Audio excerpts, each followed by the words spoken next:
ہم کریں گے ہر مظلوم کی حمایت۔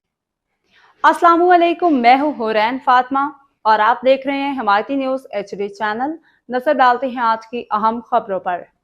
مسلم لیگ آف سندھ کے نائب صدر ندیم صابر درجنوں کارکنان سمیت MKM میں شمولیت۔ کراچی سے چیف کرائم رپورٹر حاجی عبدالغنی باریجو کی رپورٹ کے مطابق مسلم لیگ آف سندھ کے نائب صدر ندیم صابر نے مسلم لیگ آف کے کئی اہم عہدیداروں اور کارکنوں کے ہمراہ متحدہ قومی موومنٹ میں شمولیت اختیار کر لی ہے۔ اپنے ایک اہم بیان میں ندیم صابر نے کہا کہ متحدہ قومی موومنٹ نے ہمیشہ کراچی کے امن، حقوق و ترقی کے لیے عملی جدوجہد کی ہے۔ ہم بانیان پاکستان کی اولاد ہیں اور ہمارے آباء و اجداد کی قربانیوں سے یہ ملک بنا ہے۔ ہم کراچی کے اصل وارث ہیں اور اس شہر کو دوبارہ روشنیوں کا گہوارہ بنائیں گے۔ انہوں نے افسوس کا اظہار کرتے ہوئے کہا کہ ملک کا معاشی ہب ہونے کے باوجود کراچی کو ہمیشہ نظر انداز کیا گیا ہے، مگر اب ہم شہر کو لوٹنے والوں اور ترقی کے دشمنوں کا ڈٹ کے مقابلہ کریں گے۔ کراچی کے امن اور خوشحالی پہ کوئی سمجھوتا نہیں ہوگا۔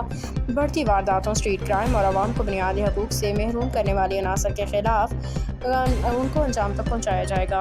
باخبر رہیے ہر جگہ ہر وقت، جانیے ملکی و غیر ملکی حالات و واقعات یقین کے ساتھ۔